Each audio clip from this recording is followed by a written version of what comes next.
Muchas gracias y continuamos con esta temática, ¿no? Decíamos esto va a generar debate en la legislatura, así fue en la jornada de ayer y continúa hoy, más allá de lo que han votado los legisladores, porque divide justamente esto a la sociedad misma. Y estamos en los estudios de Canal 9 con Kevin Nielsen, es el presidente del Comité para la Prevención de la Tortura. Bueno, ¿cómo han recibido esto en principio? Muy buenas tardes. Bueno, antes que nada, buenas tardes, muchas gracias por la invitación. Sí, nosotros nos hemos enterado de este proyecto de ley, no de proyecto, sino el tratamiento de este proyecto de ley el día antes de ayer.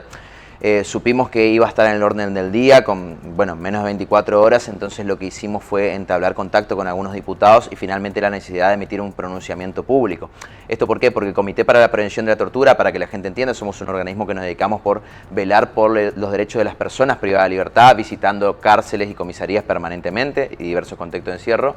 Y nos ha preocupado mucho y en profundidad, sobre todo porque no hemos sido consultados. La ley 3264B indica que debe consultarse al Comité para la Prevención de la Tortura ante cualquier iniciativa que tenga que ver con la situación de las personas privadas de libertad. ¿Por qué? Por el conocimiento profundo que tenemos de la temática y estar trabajando constantemente en ese contexto. Pero además de esto, nosotros, como lo mencionamos y de público conocimiento, fuimos el organismo que recomendamos tanto al Poder Ejecutivo como al Poder Legislativo que haya una herramienta normativa que regule el uso de teléfonos celulares en las cárceles, ¿sí? Sí. Porque antes estos imperaban en la clandestinidad y era una situación que estaba en el marco de la desregulación. Es así que el Poder Ejecutivo hizo esto, que es una regulación a través de una resolución del Ministerio de Seguridad y Justicia, y esta regulación hizo que al día de hoy tengamos más de 980 personas en las cárceles chaqueñas haciendo uso de teléfonos celulares para contactarse con sus familiares y afectos, para acceder a contactarse con sus abogados defensores, para contactarse con las instituciones de derechos humanos, como somos nosotros, la Secretaría de Derechos Humanos, o para cualquier otro uso lícito, de los cuales la pena privativa de libertad no limita, sino que de hecho tiene que garantizar. Ahora, un teléfono público, como hablaba el autor del proyecto, un teléfono público a disposición de las personas que están privadas de su libertad, ¿no sirve, no alcanza? Bien, nosotros en el Chaco ya tenemos experiencia respecto a este tema. De hecho, se ha llegado a interponer hace ya más de 6 años un habeas corpus resuelto por el juzgado de Barranqueras, juzgado de falta de Barranquera, donde ordena poner un teléfono público en los pabellones denominados de narcomenudeo, porque no tenían acceso, no tenían contacto. Bien, tanto a nivel provincial como a nivel federal está estudiado cuál es la vida útil de los teléfonos públicos en los contextos de encierro. Esto suele durar pocos meses porque no hay herramientas adecuadas de mantenimiento. Además generan conflictividad porque el sistema de turnos para la utilización de teléfonos públicos genera muchos conflictos y peleas interpersonales, porque estamos hablando de algo que para la persona privada de libertad, para el preso, es una cuestión muy sagrada, que es el contacto con los familiares y afectos. Imaginémonos que si se limita a 15 minutos, a 10 minutos en un pabellón que tiene 60, 70 personas, es un motivo que lleva a la conflictividad. Tal es así que el Comité Nacional de Prevención de la Tortura, entendiendo que esto genera muchos problemas, recomienda al Estado Nacional y a todas las provincias la regulación y que se permita utilizar teléfonos celulares. Esto de hecho sucedió durante la pandemia, producto de que las visitas fueron prohibidas y restringidas. En ese contexto se habilitó el ingreso, digamos, masivo de teléfonos celulares. Exacto. Ahora, la argumentación que realiza el diputado autor de este proyecto habla de algo que realmente es una constante, que se dice, no tenemos la información para decir todas provienen de ahí, pero son las estafas. Todos conocemos a alguien al menos que ha recibido algunos de estos mensajes, que sabemos son estafas, ¿no? Que muchos dicen provienen de los centros donde hay personas detenidas. ¿No es suficiente argumentación esa para eliminar los celulares? Bueno, lo cierto es que estamos en una crisis respecto a esa modalidad delictiva, respecto a estafas telefónicas, extorsiones. Lo cierto es que se han mediatizado hechos que tienen que ver con hechos sucedidos dentro de las cárceles. Lo cierto es que no hay un estudio profundo, pero de ninguna manera estos hechos son cometidos solamente de la cárcel. Ahora bien, los casos que se han mediatizado y lo que ha referido el diputado Livio Gutiérrez, inclusive ha traído un informe de la Procuraduría contra la Criminalidad Organizada, contra el narcotráfico del Sistema Federal, tienen que ver con situaciones de Córdoba y Santa Fe y el Servicio Penitenciario Federal. En ninguna de estas tres sistemas penitenciarios de las provincias de Córdoba y Santa Fe o el federal están permitido el uso de teléfonos celulares. Con lo cual, en realidad, estos usos ilegales son cometidos en la clandestinidad.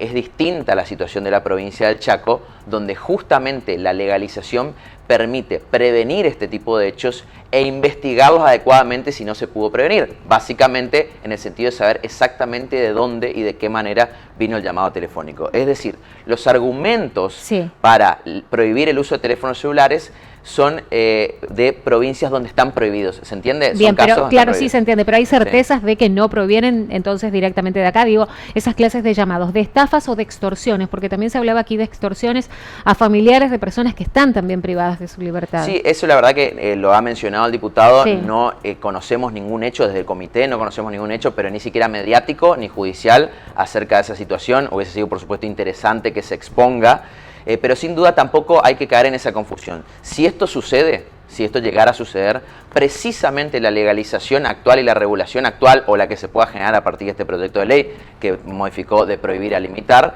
es la que va a permitir descubrir e investigar adecuadamente estos hechos. Sin embargo, en la clandestinidad, que era la situación anterior, estos hechos no se podían descubrir y sucedían. Miren, fíjense, para muestra basta un botón. El proyecto del diputado Livio Gutiérrez es presentado en el año 2016, cuando justamente en el Chaco los teléfonos estaban absolutamente prohibidos. Con lo cual, intuitivamente puedo entender que había muchos hechos de uso clandestinos ilegales, entonces se quiso prohibir algo que ya estaba prohibido, ¿sí? La situación anterior de la clandestinidad era una situación de corrupción, era una situación donde el uso estaba generalizado, donde había usos ilegales y no se podían detectar de dónde provenían esos usos ilegales, y hoy en día la regulación de que el 90% de la población carcelaria tenga registrado a su nombre los teléfonos permite, ante la hipótesis de estos hechos delictivos, descubrir exactamente de dónde salió ese llamado telefónico. Es decir, este es un fenómeno que la única forma de abordarlo es la regulación, y es en lo que el Chaco, junto con Provincia de Buenos Aires, fueron pioneros en hacerlo. ¿Cree que va a vetar el gobernador entonces? No, la verdad que desconozco, creo que no es necesario tal vez el veto, porque al modificarse la redacción, que nosotros como comité lo vimos como un muy buen tino, porque de haberse sancionado la prohibición sería inconstitucional directamente, por ser regresivo, como salió una limitación, y lo que existe actualmente es una limitación. La reglamentación podría emular perfectamente la limitación actual, la regulación actual, que establece usos ilegales, legales, método de registración, usos prohibidos, confiscación y secuestro de teléfonos, o podría inclusive mejorar la reglamentación. Es decir, que no es necesario el veto. Obviamente que también puede estar la posibilidad de un veto parcial, pero bueno, nada, son posibilidades que tiene el Ejecutivo, desconocemos cuál es exactamente la vía que va a optar. Hoy está, o lo ideal que usted plantea es el hecho de que esté regulado. ¿En esta regulación se puede mantener el control fidedigno de decir a quién llama y por qué motivos? Y la Cámara de Diputados se perdió una oportunidad de, en un adecuado proyecto, tal cual lo recomendamos del comité, ¿sí?, de hacer una regulación ya legal, que no sea una resolución del Poder Ejecutivo, que sea una resolución legal, con participación amplia de todos los sectores, incluyendo el servicio penitenciario, que en esta oportunidad no fue consultado, es decir, los que tienen que aplicar la normativa no fueron consultados, tampoco nosotros como organismo de derechos humanos, pero también, ¿por qué no?, consultar a las víctimas del delito, a las organizaciones de víctimas, de familiares, es decir, hacer una normativa que involucre a todos los sectores para ver exactamente cómo se regula, si está bien la regulación, si hay que mejorarlo. Lo cierto es que salió un proyecto que simplemente primero intentaba prohibir, ahora dice limítese, con lo cual vuelve al Poder Ejecutivo la facultad de hacer esta reglamentación o mantenerla vigente. En términos estrictos, no modifica absolutamente la realidad tal cual está sancionado el proyecto. Sí, lo que ha generado es mucha zozobra por parte de las propias personas privadas de libertad, con las cuales tenemos contactos permanentes del organismo, que han tenido mucho miedo porque muchas personas tienen los familiares muy lejos, que no lo pueden visitar hace meses y tenían contacto gracias a los teléfonos celulares. Mucha angustia en ellos, en sus familiares. Estamos hablando de 3.000 familias en la provincia del Chaco. Por eso es importante, más allá de la estigmatización social que cargan las personas privadas de libertad, estamos hablando de 3.000 familias, no es poco, y son ambientes muy sensibles, muy tensos, donde muchas veces todo pende de un hilo. Así que legislar de una forma divorciada a la realidad es imposible. Imaginémonos que el proyecto contempla una instalación de inhibidores de señal. Esto sería imposible porque imposibilitaría la labor penitenciaria, el correcto desempeño penitenciario.